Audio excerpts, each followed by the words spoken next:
here we snow again. We've got another round moving through tonight, and part of it will linger into tomorrow. We'll talk about timing and accumulations coming up. Major developments at the state capitol today. The senator who has served as minority leader for 4 years now, ousted by his own party. Who's taking the reins next? A young runner with a big mission will take you to Montville to meet a girl who is honoring fallen Connecticut heroes 1 mile at a time. Now at 10, this is Fox 61, Connecticut's news station. And we begin tonight on the forecast. Another brief round of snow is set to sweep the state overnight. Don't be surprised if you wake up to a fresh coat. Thanks for joining us here at 10. I'm Brent Harden. Here's a look at the future radar. You can see that system starting to move in, and just like last night, it is tame compared to the nor'easter earlier this week, but you'll want to be extra careful on the roads. Chief Meteorologist Rachel Frank joining us now with what we need to know. And Rach, maybe a fresh coat, but not a big 10-inch coat, just a little coat, right?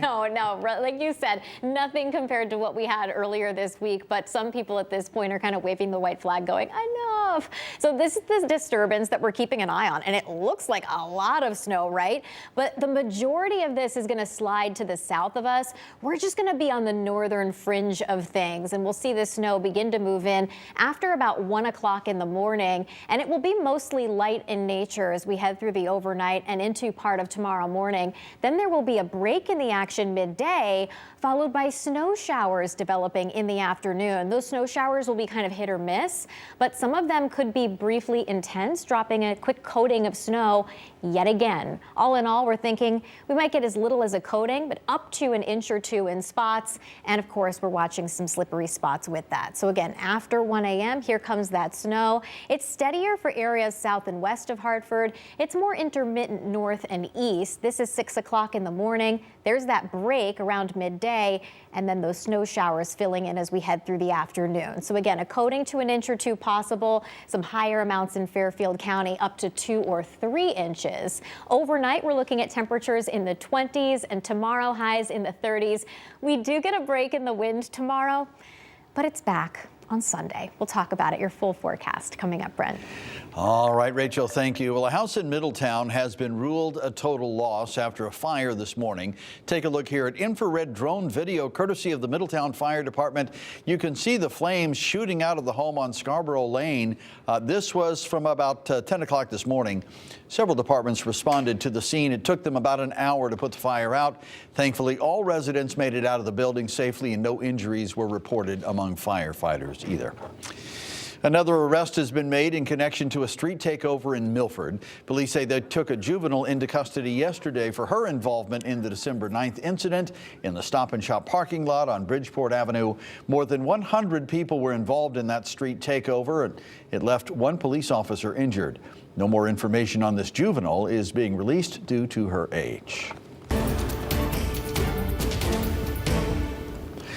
Day 23 of the Michelle Troconis trial, and once again the contents of the defendant's computer and the potential for a contempt charge took center stage.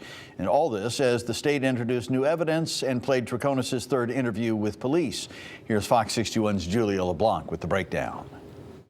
It is amazing that nearly 5 years after Jennifer Dulos' death, that this defendant still will not let her rest in peace. Day 23 of the Michelle Troconis trial, starting with unfinished business. The state alleging the defendant has been publicly displaying sealed custody documents on her computer during the trial, all involving the divorce between Jennifer Farber Dulos and Fotis Dulos. The defendant absolutely had the sealed report on her computer screen, that it was being displayed in violation of a court order, and that the defendant's mother attempted to prevent her from being discovered as having violated that order by tapping her on the shoulder and bringing it to her attention that we were about to address it with the court. Prosecutors calling for the judge to dismiss Troconis' mother from the courtroom for the rest of the trial. And while the defense team says they haven't seen proof of the allegations, they did have a conversation with the Troconis family. Her computer is not here today because we need to listen to the evidence. Judge Kevin Randolph giving a stern warning to members of the gallery. So if there are efforts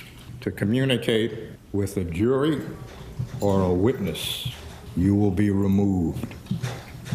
No hearing, just removed. The judge says there will be a contempt hearing after the defense rests. Attorney John Schoenhorn outside of court Friday. As far as I'm concerned, it should have no impact on anything. Later in the morning, the state continued its case, showing surveillance video with a view of Fotis's Farmington home the day Jennifer went missing. The defendant indicated to you during her interview that Mr. Doulos was driving the Suburban at this point. Is that correct? She indicated that he was driving the Suburban and she was driving the Jeep. Retired State Police Detective John Kimball says the two vehicles are seen traveling several times to and from another property Fotis owned in Farmington. And back at Fort Jefferson Crossing, the state pointed out smoke coming from the chimney in the middle of May. Did she ever indicate to you whether or not anyone had lit in a fire at Fort Jefferson Crossing on May 24th? She did not know.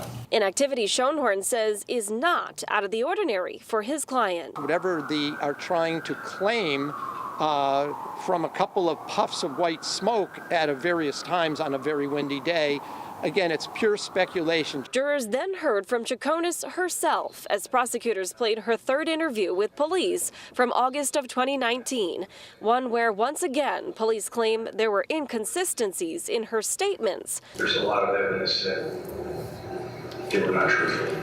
Now, the jury will hear the rest of that police interview on Tuesday because there's no court Monday because of the holiday. The state plans to wrap up its case shortly after. We are in Stamford. Julia LeBlanc, Fox 61, Connecticut's news station.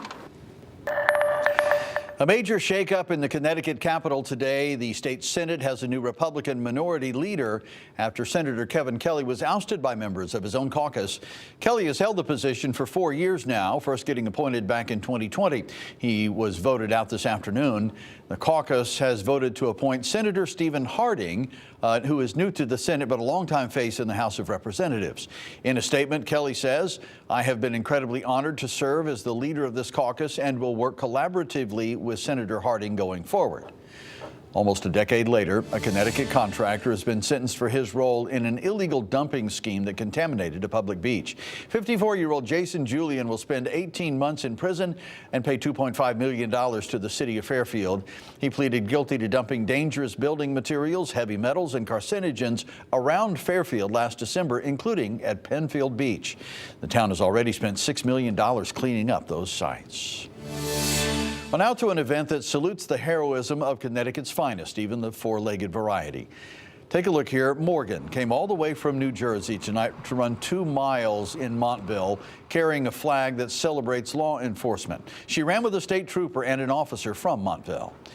And it was all to honor State Police K-9 Bracco and Montville K-9 Barrett, who died in the line of duty. 1 mile for each of them in an event organized by Runners for Heroes.